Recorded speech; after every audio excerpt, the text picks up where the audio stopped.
Hey guys, before we start this episode, I wanted to talk to you about Type 1 Lifting. So, Type 1 Lifting is a clothing line that proceeds of the shirts and tanks and everything else goes to the Children's Diabetes Foundation. So, this all came about with me and seeing a 5-year-old girl in the emergency department that had new onset of diabetes. So, just take a look at the website. It's www.type1lifting.com. So just check it out. If you don't buy anything, that's perfectly fine. I would just like for you just to take a look and just see what we have. So, like I said before, www.type1lifting.com. And guys, I hope you enjoy the show.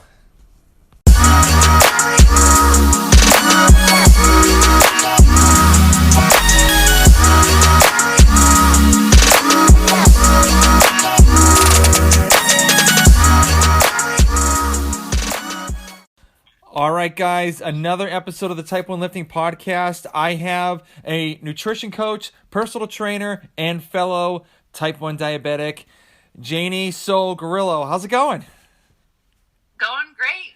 Yeah, we've known each other for quite a while, actually, through like Instagram. So I know you started following me. So how did you find Type 1 Lifting? I think I probably just had a moment where I was like, wow, I should probably follow some other diabetics. And just search through the hashtag and you go through the whole that is Instagram. And obviously Type 1 lifting is appealing to me as somebody who likes to lift and is Type 1. So yeah, that's how that happened. Yeah, very cool. And then you tagged me I remember you tagged me on an Instagram story, and I was like, yep. Oh, wow. Oh, thank you. And listen, guys, I'm truly appreciative to people that tag me and stuff. I really do say thank you very much. And so that's how I started following you. So, and I'm glad I have you on my podcast too today. Yeah. Life is weird. Yeah. So nice to be here. Yeah. So I typically talk to, when I interview fellow diabetics, I always ask them when did they first get diagnosed with diabetes? Yeah. So I'm 32, and I was 14 when I was diagnosed. I was actually on a diet with my friend, and I was losing so much more weight than she was. She's like, "Wow, Jane, this is really working well for you." And my pants were falling off. I was wearing boots that were way too loose around my calves, and my hair was kind of falling out, and I was just like, "Oh my God." But, I didn't think much of it. Then my vision started going pretty blurry, and I was going to the bathroom all the time. Gallon of OJ, Brita filter right next to my bed. Oh, yeah. And my parents were like, yeah, we're going to the hospital. So I didn't, in my case, it wasn't that severe, but I was sick for a really long time. It came on really hard for a couple of weeks, I would say, maybe 2 or 3 weeks. And I'm curious as to how bad it was prior to that. Yeah. But on the way into the hospital, I stopped at a Friendly's and I got a strawberry milkshake because all I wanted was sweet stuff. Yeah. And they were just like, oh, yep, your daughter's diabetic, so we're gonna practice doing shots on each other and send you on your way. And that was that. Then my family and I, we went to Europe a week after I was diagnosed. So that was really fun, trying to learn as a family this new disease and try to enjoy vacation. Yeah. So yeah, I feel like it's all just such a blur in how I even am alive to this day, because at 14, I had no priority for my health. I just was winging doses and making sure I had juice on hand at all times. Mm-hmm. I wasn't playing sports or anything at the time. I didn't grow up as an athlete or anything. So yeah, my priorities were a little different, and I'm just really grateful for the diagnosis at the end of the day, because it's helped me really just make the best out of what I've got. Yeah. That must have been super stressful in that trip to Europe. Oh, yeah. Yep. They were like, oh, just adjust the timing of your insulin. So we're in the plane, and my mom's like, well, it's 5 hours ahead, so let's dose you now. And we'd already done it. We just like had no idea what we were doing. So lots of lows, lots of, crazy times. Yeah. So, does anybody in your family have diabetes at all, or is it just you? Just me. Yeah, that's same with me. I mean, I got diagnosed later on in life at like 35, so it's crazy. Yeah. So I'm a lot older now. So, but I'm not telling my age, but it's up there. So you never know. Yeah, I'm 41, so whatever. So I know that you said you were not really into sports. So how did you get into like the fitness and like personal training like space? So, gosh, my parents, they split when I was about 17 years old. Mm-hmm. And my dad hired a personal trainer. And he had such great results. And I'm just like this 18-year-old, just kind of like, yeah, I guess I'll go to a session with you, like, whatever. So I went to the session, and it was like, as much as it sucked, like it was terrible, I really liked it. So I kind of picked up going to the gym on my own, which meant like staring at the weights and being afraid and like hopping on the elliptical. So a couple of years of like dabbling in that go by, and by the age of like 21, 22, I was just like, I kind of want to fully commit to this. Yeah. So I quit smoking. I didn't give drinking up, but I put it on the back burner a lot, especially as an early 20-year-old someone. Which is hard. And I went back to that woman who was training my dad, and I was like, I just want to like feel good. I just want to get fit. Like, I don't know how to use the gym. Teach me your ways. So a relationship formed there, and I ended up working for her just as her assistant, and just learning how she trained people. She was a body competitor. She did bikini competitions and all that stuff. So I was like, yeah, I don't really have any interest in that, but I'm happy to help do whatever. And then, one thing led to another, and got into bodybuilding. And that was crazy. And yeah, when I think back to that, it was just so long ago. But yeah, I started training people one-on-one. I was teaching classes. I was just really enjoying the process and helping people feel great the way that I did. And that's just kind of what I've continued to do along my path. I've learned from so many great people, and I've learned so many different methods. And just like, at the end of the day, everybody does just want to feel good and look good. Yeah. So through bodybuilding, through CrossFit, through powerlifting, through motherhood, through all these life stages, there's always a way to do that. Mm-hmm. So I just like helping people sort of navigate that on their own. Very cool. Yeah, that's awesome. Yeah. So when did you start like kind of going, like what age did you just start just going on by yourself, thinking like, all right, well, you've taught me everything that I can know. So like, now it's my time to like shine a little bit. Yeah, I was 25. Yeah, I was 25, and I had done in-person training with her as well as online. Like, she was probably one of the first people, obviously, that I knew of that was doing online coaching back then, and she was very successful. But I was like, I don't want to just work with these types of people, and I feel like there's more out there for me to learn and know. So I'm 25 years old. I hit the ground running. I had a lot of people follow me from the business that I was at before, and then their friends wanting to work with me, and one thing led to another, and I had like 75 clients online, and I wasn't eating, sleeping. I was just like so stressed out, and then I was like, I can't just do online. I need to do in person too, and just like kind of like level things out. Yeah. For myself. 75. So then I rented space at a couple of different locations, I really enjoyed having that like flexibility of in-person and online. It just like felt like I was able to manage my time a lot better. And yeah, I had my own studio for a little bit. That was fun. And yeah, now we went through a pandemic and pregnancy, and I'm back to like pretty much just working online, but at a much different capacity. Yeah. Much different structure. I mean, 25 years old, I was just like, I know what I'm doing. And I've learned a lot along the way on just, you know, who I want to work with and what to charge and, you know, work-life balance, if that's even really a thing. Yeah.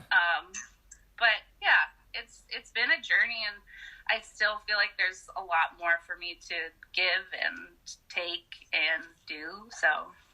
Yeah, very cool. I can't believe 75 people. That's insane. I can't. Yeah, I can't imagine that. So, so what kind of? I know you were doing like I remember watching you do like a lot of like powerlifting stuff. So what got you like into that? And actually even in CrossFit too as well. Yeah, so after bodybuilding, I think a lot of people get into this place where like they have body dysmorphia, and I was bored with it. I was like, God, like I don't want to be doing incline walk on the treadmill for an hour every day. Like I just can't do this. And I like to learn. So CrossFit was appealing because, you know, there's no mirrors, it's a community, and it was all a bunch of lifts that I was not familiar with. So like the Olympic lifts and all that stuff. So I was like, well, it looks cool and fun. So yeah, I did fine. Like I was never going to go to the games or try to do anything beyond a community class. But the intensity of the workout, it was really bad for my blood sugar. I was like, I couldn't control it. Mm-hmm. It was, like the stress of it just peaked, and I would just put this insulin and have no test, and then later it would drop, and I was just tired of that. So I was like, well, I love the lifting part. I love getting stronger. I love how it makes me feel. So I looked into powerlifting, and that really just like took off for me. And I was fairly good at it. Again, I wasn't trying to be like famous for it or anything, but I competed in 4 meets, and aside from meet day, my blood sugar was always pretty good with that style of lifting. But yeah, that was my last meet was April 2019. I got pregnant October 2019, so that stalled things a bit. Yeah, I mean, are you looking to do any more anytime soon at all, or? No, like I mean, I never say never.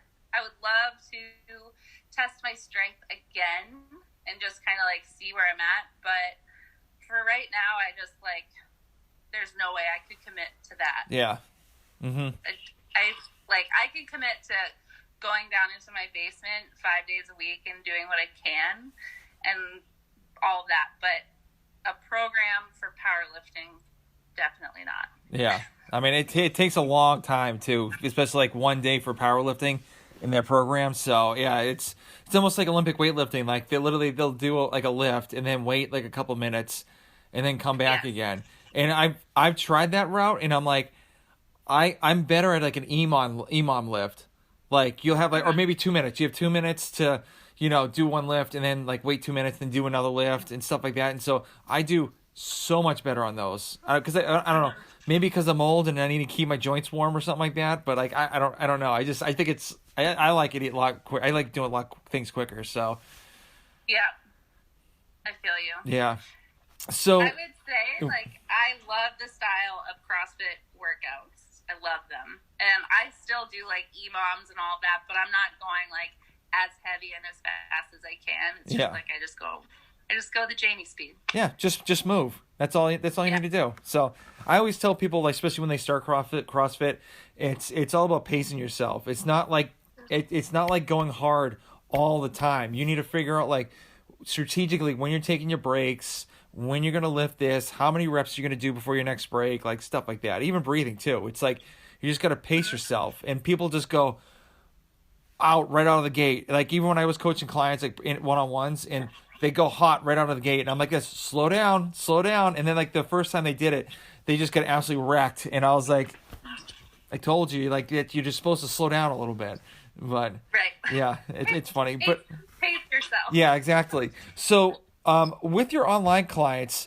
so how did you like first get them started, and like how do you like deal with the pricing? I'm like I don't want to know what your prices are, but like how do you handle your prices? How do you do like your first phone call with them, and pretty much everything like from the start to the end?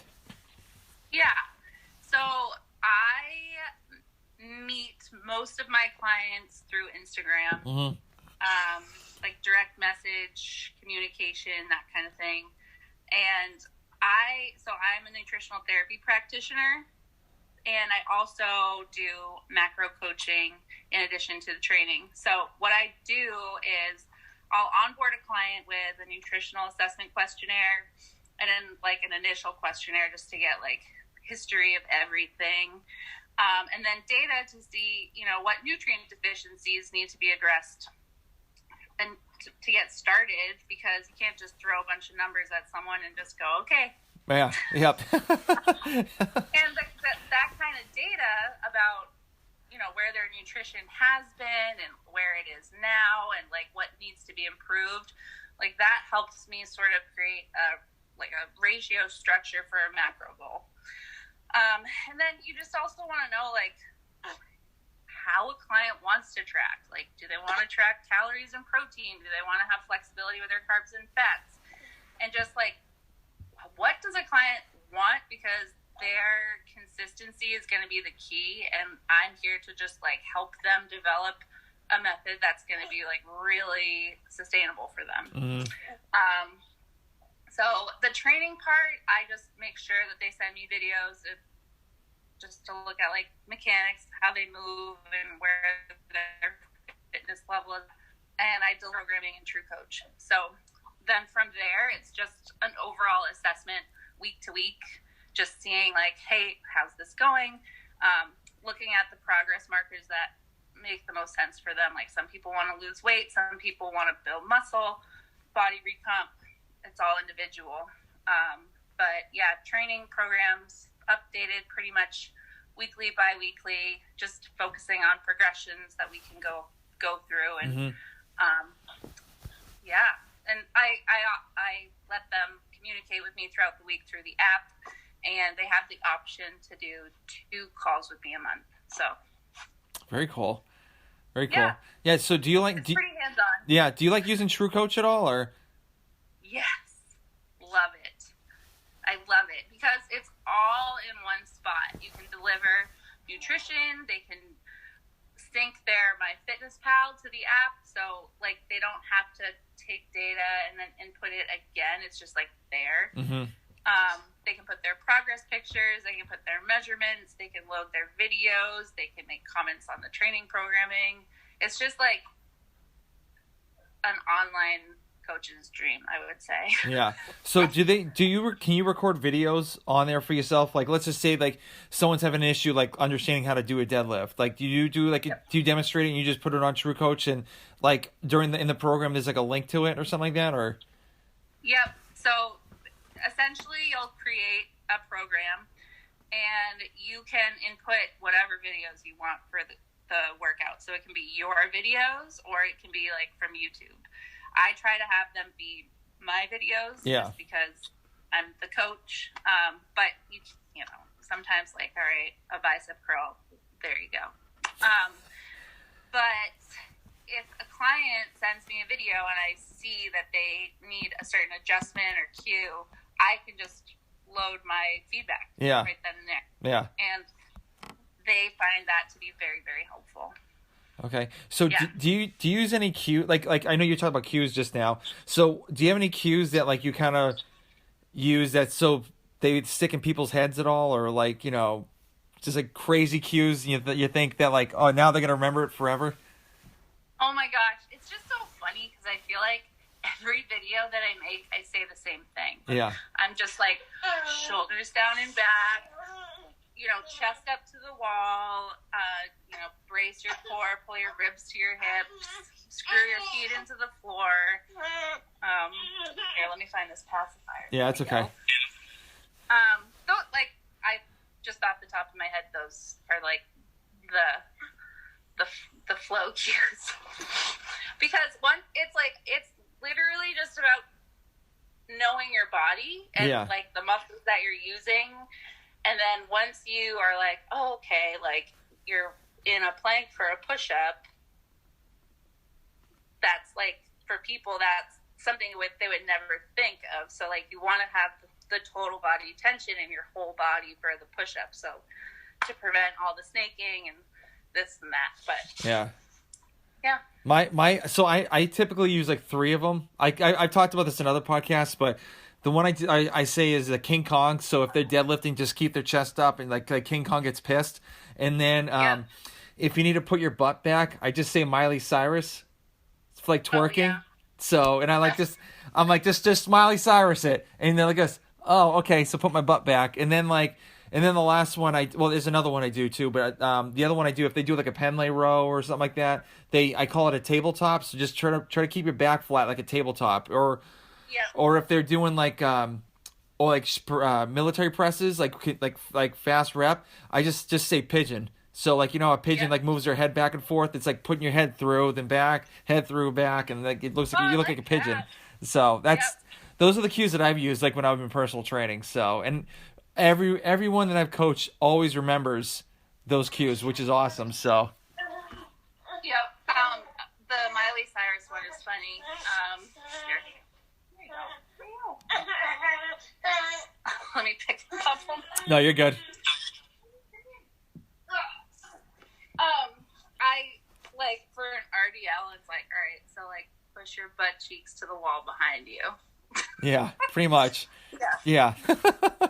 Awesome. So, how did you get involved in like the nutrition side of personal training?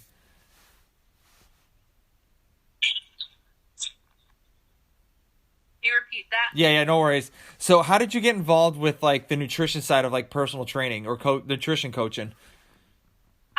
So because I learned from the woman that I had worked with for like bodybuilding, and it was often just like, let's slash as many calories as possible and like increase cardio to get these people on a stage.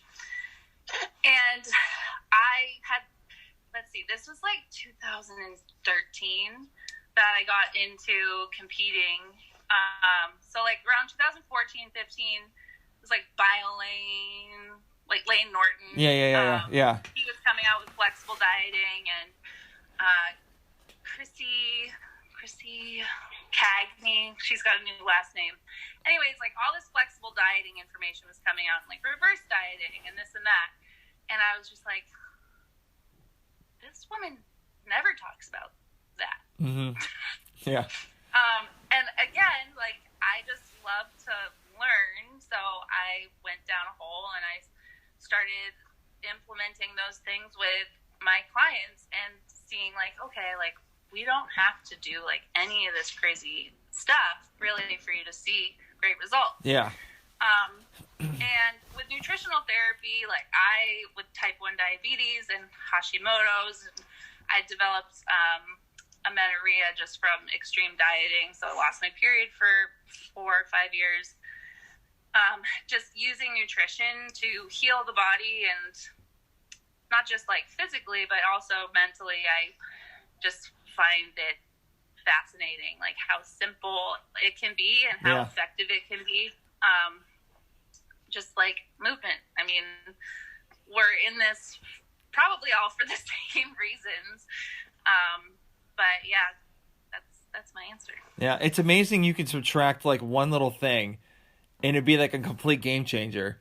Like, especially for guys drinking soda, like if they drink one sugary soda and they just stop drinking that, I think females too, but like they drop their weight so quick and it just like goes straight water, which is insane.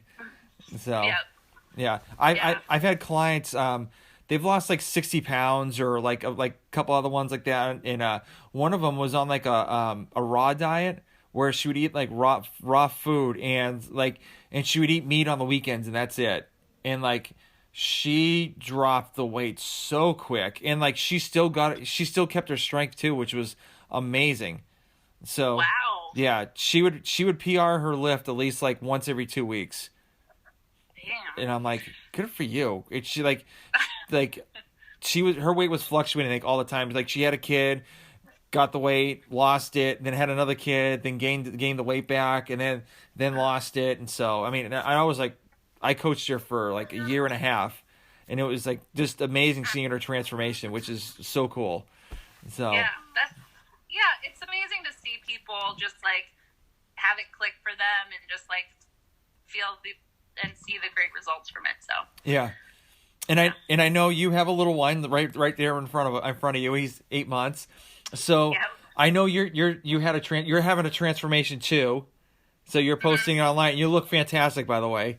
So thanks. How's your transformation going with your sugars and everything? So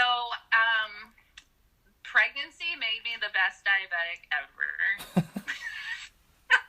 because of like the appointments and just the constant need for changing basal rates and insulin to carb ratios, and just like when you're growing something inside of you that is like relying on you to take care of your body, you're like over the top. Like you think that it's like your full-time job before pregnancy, and then you're pregnant, you're like, whoa, this is overtime. So I feel like my management has been pretty good. Dealing with getting a period back and like menstrual cycles and like the hormone fluctuations there. I've been working with my coach on just like spacing out meals differently and changing basal rates and all of that. But it makes a huge difference in body composition to have your blood sugar in control. Mm-hmm. So, yeah. Yeah, very cool. And so, like, do you have like an end goal for your, just getting, like, do you have a certain weight you want to hit or a certain, like, size or anything like that? Or what are your goals that you're trying to hit? Honestly, like, I just want consistency in my training and nutrition, because I know that will, like, just, like, get the wheels turning in what I want to do. Mm-hmm. I did bodybuilding and then CrossFit and then powerlifting, and everybody's like, well, what are you going to do next? And I'm like, I really don't know. I just want to like feel good and look good. Yeah. Yep. So that's like honestly my end goal at this time. I don't know. I'm at a lighter weight than I'm used to. So it's hard to like, I don't have like really a weight goal or anything like that either. Yeah. I would like to start just testing my strength, get like my 5 rep maxes down, and just work on that a little bit. But nice. It's almost like having a kid. Then like immediately someone says, "When are you having another one?" And you're like, "Just shut up! I'm working on my first one. Damn it!" So. Yeah, I know, but even with that, I'm like, I'd rather do it sooner than later, because like the further away we get, I'm like. Yeah. I mean, I agree. So when I had Bennett, well, I didn't have Bennett. When we had Bennett, I think it was like 3 or 4, 2 or something like that. And so they're like, so my wife's like, when do you want to have another one? And I'm like, well, I'm pretty cool with one. And then like, and so our gap is the gap is like 3 years apart from each other, which I think is a good age difference. Yeah. So, yep. Yeah. That's kind of what, I mean, it's like, why are we even talking about it? But it's like, I think we both have siblings, so we think it's important for Enzo to have a sibling. Yeah. So yeah, we'll see. Yeah, in due time. You got plenty of time. Don't worry. So, yeah. So are you still living in Massachusetts right now, or where did you move to? Yeah, we moved from Gloucester to Somerville. Okay. So still in Massachusetts, and we really, really miss Gloucester, but we're going to eventually buy a house there, so. Yeah. just here right now to make the commute for my husband a little bit easier. And he's working on a big project in Cambridge and Somerville, so we just want to like have as much family time with him. Mm-hmm. And you know, Gloucester's, it's like a 2 to 3 hour commute both ways. So like not both ways, but overall. Yeah. And you know, quality of life and having a baby and all that stuff. We're just like, all right, let's just go to the city for a while and see what happens. Yeah, and that's where you had your studio up in Gloucester, right? It was in Danvers. Oh, Danvers. So I'm sorry. very close. Yeah. So where? How did you? You're from Massachusetts. I right? am. I'm from Sharon, but I moved down to Yeah. I moved down to Georgia, so like 5 years ago. So, Yeah. but yeah. So you had your studio in Danvers. So how did you find that, and like what made you pick that space out of like anything else? So the location was great for my clients, and it was just like, it's just what I wanted at the time, because I didn't want like some huge space. I wasn't trying to like bring on coaches at that time or other trainers or anything like that. So it was just like exactly what I needed. Yeah. And it was, you know, there was a lot of natural light, which was appealing to me because I'm like weird like that. And it was great for what it was. But then, you know, we had a little blip in time. We thought we were going to live in LA, so I sold everything, and yeah, life happens. Yeah. So are you looking to like after when Enzo grows up a little more to get another studio, or kind of like open your own gym at all, or what's the project for that? No, I honestly don't see myself doing that. Yeah. I like the way that I'm structured in my business right now. I love it. It's like going really great. And just like as a mom and all of that, like I just can't see myself attaching to a physical space. It's hard for me to, you know, when people are like, well, what's your 5-year plan? Yeah, I don't even know what my 5-year plan is. Yeah, I can't say that. I get that in interviews too. Like, oh, what's your 5-year plan? I don't know. Like, it's an impossible. Yeah, like stay alive. It's Yeah, what's yours? maybe. Like, I have a hard time writing everything. Yeah, it's like, well, maybe hopefully they'll cure diabetes at that time, and won't be a diabetic anymore. So, right. But I really doubt that's going to happen. It won't. No. No, they like our money too much. So. Oh, of course. Yeah, that's another thing.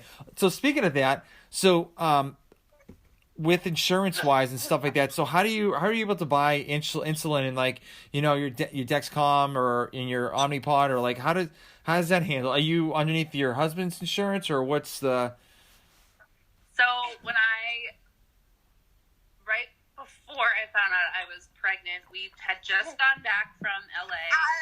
I sold the equipment from the studio, and I was like, cool, like what the heck am I going to do? Mm-hmm.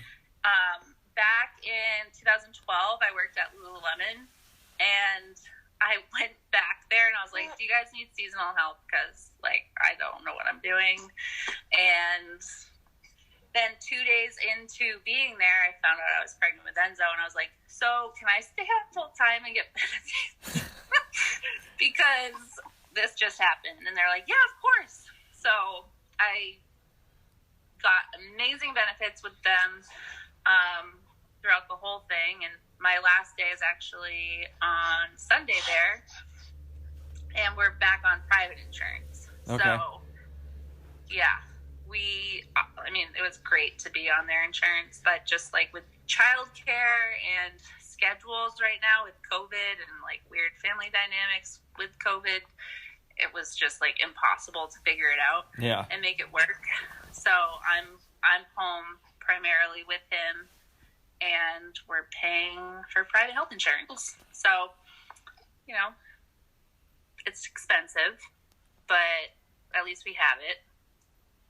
Yeah, at least you have something, like, because the insulin gets really, like, I didn't hit my deductible the beginning of the year last year. So typically we hit it like in February roughly. but like when I needed insulin like really bad, and they said it was like $1,300 for like a one box of insulin. I was like, well, I don't have that, so I don't know but one of the pharmacy technicians was trying to found this other insulin that cost $99 for a box without insurance. Just total. I forget the insulin's called, but like I almost went on the verge of that, but luckily like my wife did something because she has a medication that like would hit her deductible like almost instantly, and she hit that, and so I was like, okay, now I'm a little bit better. But I mean, I hate the times where like you're super low and you're like, and you don't realize it till like 2 days left, and you're like, oh, this is not good. Yeah, I mean that's how long have we been dealing with diabetes, and like literally that's every time. Like today, my transmitter was dead, and I was like, oh, what's going on? It's like, dude, you need a new transmitter. Yeah. But yeah, I mean, we have a $4,000 deductible. So with the new insurance, I'm like, why don't you go get your shoulder surgery? so we can just, stop paying a lot of money for supplies. But, yeah. Like that's where we go. Yeah, that works. I mean, whatever works to get it cheap, right? Yeah, well, it's going to be expensive no matter what. It's just like, I have so many people that comment on my stories when we talk about pricing and the cost of insulin. And some woman in Australia, she mentioned that if you are pregnant or breastfeeding, certain supplies are covered for you. But otherwise, the cost of all of the supplies and the medications and everything for them is way too much for them to be able to afford. Yeah. So it's just like, it's not an American problem. It's like a world problem and something we got to figure out. Yep. I mean, we can just go to Mexico and get it a heck of a lot cheaper. I know. Why don't we just do that? We should have a camp in Mexico for training, nutrition, and just going to get supplies. Yeah. We'll just go across the border to Tijuana and then just go get $8,000 worth of stuff and then come back and could be good for 2 years. So. Yep. Yeah, definitely. So. Don't tell anyone. Yeah. Well, I know. So I know ABC did a show, not a show, but like did a news thing about like there was a couple diabetics. I think her name, I forget her name, but she owns the Instagram page, Not Your Type, or just my type. I think it was. So she and a couple people went across the border and got like, I think it was like $4,000 worth of like insulin just from like a convenience store. No subscription, like nothing. And they did the calculation. It would have been like, I think it was like $30,000 for the amount of insulin they picked up. And so it's shocking of like how, and they said, oh, it's not regulated down there, so you can't really trust it. I'm like, no, it's the same damn stuff that you use. But I mean, what do I know? Yeah. So. Hey, I'd give it a shot. Hey, I actually had a friend of mine. I was working in the hospital. She lived in Mexico. Well, she has relatives in Mexico. She was on the verge of like getting supplies for me and then shipping it back up here, and I'd pay for just the shipping and buying it. And it was like $300. That's it for 2 medications. Wow. Yeah. Yeah. So, back to personal training. So, what kind of clients do you typically work with? My typical client is, I work with women. I don't have like a specific age group or anything like that, but a lot of women that come to work with me, they've done boot camp classes and they're at like boutique studios, like doing challenges and stuff there, and they're just like not seeing results, not making much change. They're interested in like changing their body, but it's not happening. So I get them in and we start lifting a little bit differently and programming a little bit differently and structuring everything a bit differently, and they end up sticking around for quite some time because there's always progress to be made, new goals to be set. And it's just like super fun to give a female 2,000 calories a day and have them like not gain all this weight and feel better in your clothes and like just feel better overall. So yeah. So just people that are like, I would say I'm like the last stop on the train of like their dieting experience. It's just kind of like, oh, okay, like this is just a lifestyle. Yeah. And it does, which does not happen overnight at all. But it takes a very specific someone to just be like ready to make that commitment to change. But we've all been there. Whether it's with your fitness or nutrition or your job, it's like you just hit a wall. You're like, I can't keep doing the same thing. And I'm ready to do whatever it takes to not do this anymore. Yeah. I hear you. So do women like, do typically like your clients like say like, oh, I don't know about lifting with the barbell or like lifting heavy weights. I feel like I'm going to get bulky or like look like a dude. I feel like early on, yes.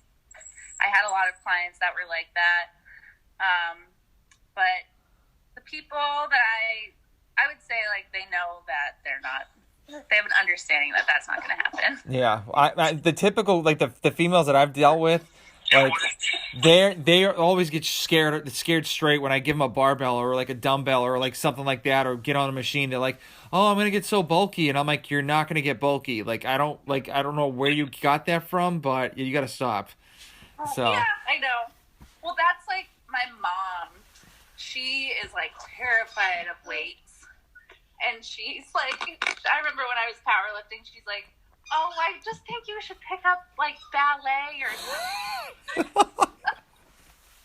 I'm like, Mom, I'm not going to pick up ballet. Like, I have no rhythm. I have no coordination. Like, no. Yeah. Just we'll stick. Also, ballerinas have beautiful muscle. Yeah, they do. So. They're pretty muscular, especially with their legs. Yeah. So. Yeah. Yeah, very cool, very cool. Yeah, I just think it's right every time. Like even like I tell everyone, like you're not gonna get bulky. Don't worry about it. Like just stop thinking that. Like it's not gonna happen unless you take steroids. But you're not gonna plan on taking steroids. So, yeah. So what actually what yeah. So what kind of medication do you like? What kind of insulin do you use? So I'm on Novolog. Okay. And that's it, because I'm on the Omnipod, so I just take one. Oh, that's right. So I've always been intrigued about the Omnipod because I wanted to try it, but I just haven't pulled the trigger yet. Like my wife wants me to get the pump like so bad, or like the Omnipod or something like that. But my thing is I'm worried about, I sweat like a whore in church when I work out. So I'm worried about like this thing falling off on me, like, cause like it's, the tape around it, it's not really that thick or like that long. So, first of all, I was so afraid of a pump in general. It took me a long time to like commit to that. But having the tube with weightlifting, yeah, like no matter what, it's coming off. Like it's gonna get caught on something. Or if you're in the kitchen and you turn really quickly, it's like, okay, got caught on a doorknob or whatever. So then the Omnipod was attractive because there was no tube. And honestly, it's my favorite thing. Yeah. It never comes off because I sweat like a whore in church too. It never has been a problem. I actually think they've made their adhesive like better over time. I'm not sure like what the difference is, but it rarely ever comes off unless I'm taking off like a shirt and it's on the back of my arm and like, accidents happen. But I would highly like that with the CGM has just been like, it just feels so seamless. Yeah. And you good. And you have to change that needle like every 3 days, don't you? Yes. Yep. So I know that actually I'm due to change it fairly soon in the next like 20 minutes. But it always always like, time just flies because it'll be like beeping at me. I'm like, has it really been 3 days? Yeah, it's crazy. Yeah. Especially with the Dexcom. So I've actually, when I had the Dexcom for a while, like I used to put it right on my glute muscle. Yeah. And so I call it the Kelly Wild because Kelly Wild does it. So, Yeah. and so I was like, okay, because I was thinking, all right, if I put it on my arm or if I put it on my sides, I know I'm going to nick it. I know I'm going to hit it, and it's not going to be worth it. And so I was like, at least I could put this, like, it's covered and there's like an adhesive around it. So I'm not going to nick anything. I'm not going to like sit down weird or anything like that. So I've used that way, and I'm kind of like nervous if I ever put it some other place, it's not gonna work the same. Yeah, I know. I'm the weirdo that still puts it on their stomach. And I rotate between like my right and my left abdomen, and then my right and my left thigh. So those seem to work well for me. They don't get nicked or anything. Yeah. So do you when you put a weight belt on, does it bother you at all, or? No, I never noticed it. So it is kind of like right beneath the weight belt though. But it's never given me any problems. Okay, very cool. Yeah. All right. So we're getting close to the end. So I just have a couple quick questions for you. So do you have do you have any goals that you want to hit by the end of this year? I know COVID's kind of screwing everything up, but like, do you have any goals that you want to hit? In 2021? Let me pull up my notes. I feel like my notes will be a little clearer. Yeah. So do you journal daily at all, or? I do, but like it's not really that intentional. If that like it just like if I have something in my head, I just like throw it in my notes. It's not even organized well or anything like that. So I often have to search for that. Mm-hmm. So one of my goals for 2021 is to actually LLC, which is like I should have done that forever ago, but I never did. Yep. So in February, I'm setting up an LLC so that I can like actually pay my taxes and like pay myself and know what the profit is and all of that. My husband and I really want to buy a house in the next year or two. Mm-hmm. So I have, I really want to work on getting my credit score in the best place possible. Which just like anything, as long as you have a plan and you follow it, everything generally works out for the best. Yep. And then I also want to have a 6.0 A1C. That would be lovely. Yeah, because like I had a 7.2, 7.0 for the whole pregnancy, and that was like the best I had ever had it managed. Yeah. I always wanted to get in the 6s, and I'm just kind of like, all right, like let's do it. Yeah. So when my first year of being diagnosed, I was at 11.5, and then 9 months later, I was a 5.8. Holy crap! And then it went back up again. So I don't even know what my A1C is because I haven't been at the endocrinologist's office in quite a while, even though I should. But it's time again, so that's another problem. Oh yeah, and I mean I haven't seen my endocrinologist since June. But yeah, I mean. We're okay, right? Yeah, I think I'm good. A couple highs, a couple lows, whatever. So yeah, that's life. Yeah, it happens. So do you have like a favorite book you like to read or like give to people as gifts? No, I have a reading comprehension problem. Like it's a learning disability. Oh, I do too. So you do too? Yeah. Yeah. So I have to like talk things out, or I have to listen to things. I stopped listening to podcasts for a while because I was only listening to like health and fitness podcasts, and it was like really cluttering my head. Yeah. But I will tell you, this woman that I worked with, she handed me a journal. She's traveled all over the world. She handed me a journal to participate in that she was handing out to random people that she met along the way in 2020. And it's continuing into this year. And that's like the last sort of book that I've been in contact with. But I thought that was the coolest idea ever. And it just like, I love anything that just gets you into the mind of other people and just like finding things that resonate with you in that sense. So yeah, I love Instagram because people can be really honest and open on there. And just like, yeah, I'm more of like a conversation person than a book person, which I know is whatever, but yeah, it happens. But for me with my reading comprehension, so I have to read things a couple times to understand it. So and like I've been kind of reading. I've been trying to read more and try to get better at it. But it's like sometimes it's like, wait a second, I didn't get that. All right, read it.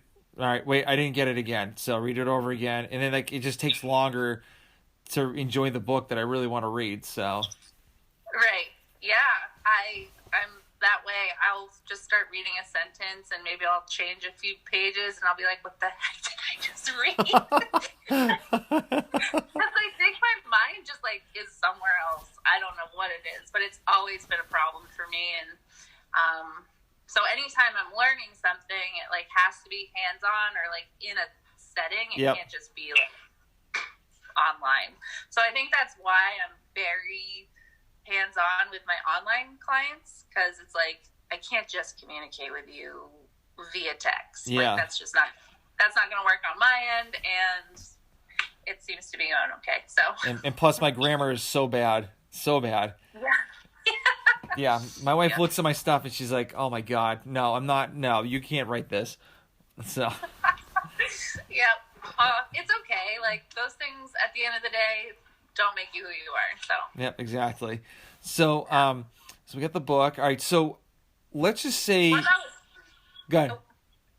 Tell me one of your goals. Well, I wanted to hit 315 for a clean and jerk, and I did that already. I did that before Christmas. So now I guess I'm going to aim for like 325 or 330. And then awesome. That's crazy. Snatching, probably get to I want to get to 255, 240. And then I want to get this podcast to 12,000 downloads. Yeah. So nice. I'm at 4.6 right now, 1,000. So I hit 4,000 by the end of the year, and just be a good dad and good husband. So yep. Family. 100%. That's the main thing. So maybe get a sponsorship here. I don't know. Who knows? So yeah. But dream big. Yeah, I'm trying. So I mean, this was just like a spur of the moment like podcast. Like I just was like, I love podcasting. I wanted to do it with like two other guys, and they kind of bailed on me. And so I was like, screw it, I'll just do it myself. And then here we go. Yeah, good for you. Yeah, very cool. Yeah. So last question, actually second to last question. So let's just say you had someone that wanted to do online training or be a personal trainer. What would you tell them the things to expect throughout their journey as a personal trainer? Lots and lots and lots and lots and lots of self-doubt. Because I feel I've actually had a lot of conversations with new trainers and people just starting out that have reached out to me over time. They're like, you seem to be really great at this. Can you help me? And I'm like, oh my God. I'm flattered, but wow. And I just say you gotta, like, don't be afraid of your peers in your profession. Like, do not, because you guys can be really helpful for each other. Mm-hmm. And learn from each other. Just like know that you're not going to know a person right off the bat. Like you're not going to ever create a perfect program or protocol right off the bat with anyone. And to also just work with any and all people before you are like, I need to like really narrow down my niche. Yeah. Uh-oh. He got stuck under the table. Yeah. So I think those would be like the top things I would tell someone is just like get as much experience with like humans one-on-one before like trying to go online. Do it online. Yeah. Because, yeah, you don't want to like mess with anybody or hurt anyone, and just be open to making mistakes and learning from them. Yeah. Perfect. Yeah. So let's just say, all right, so the last question. So where can people reach out to you via social media, or if they want to do like any online program? Are you taking more clients in for online right now? I am. I'm actually, so I have my next Women Weights and Wellness group starting on March 1st. It's just a 3-month group coaching. It's an online platform. All the programming is the same, but it's one-on-one nutrition. And, you know, we have a private Facebook group where I just share a lot of recipes, educational information based on like what we're doing for the week and the training and with the macros and everything. So, I don't have a website anymore. It's okay. Don't worry about it. Hang on. Roxy, this is going to be the most annoying podcast for you. No, it's all good. Don't worry. But they can find me and talk to me on Instagram, Janie Soehl_Grillo. Or they can just, yeah, that's the best place to reach me, in the DMs. In the DMs. Okay, very cool. Well, thank you for doing this. I really do appreciate it. And I'm so glad I finally got to do, I mean, I wish we could do this in person, but, you know, COVID and distance, but I'm truly grateful to have you as a guest, and you know, I definitely want to get you back on later on down the road, especially with the you know, the online challenge in March that you're having. So I mean, I'd love to get, you know, hear how it went and all that stuff. Perfect. No, it's been really fun, and I'm appreciative of your understanding about like babies and dogs and all of that. Yeah, I mean, yeah, I have both of them. Well, I had both of them, but you know. All right. Yeah. Well, it was great to see your face, and I will be following you. Definitely. All right. Have a good one. You too.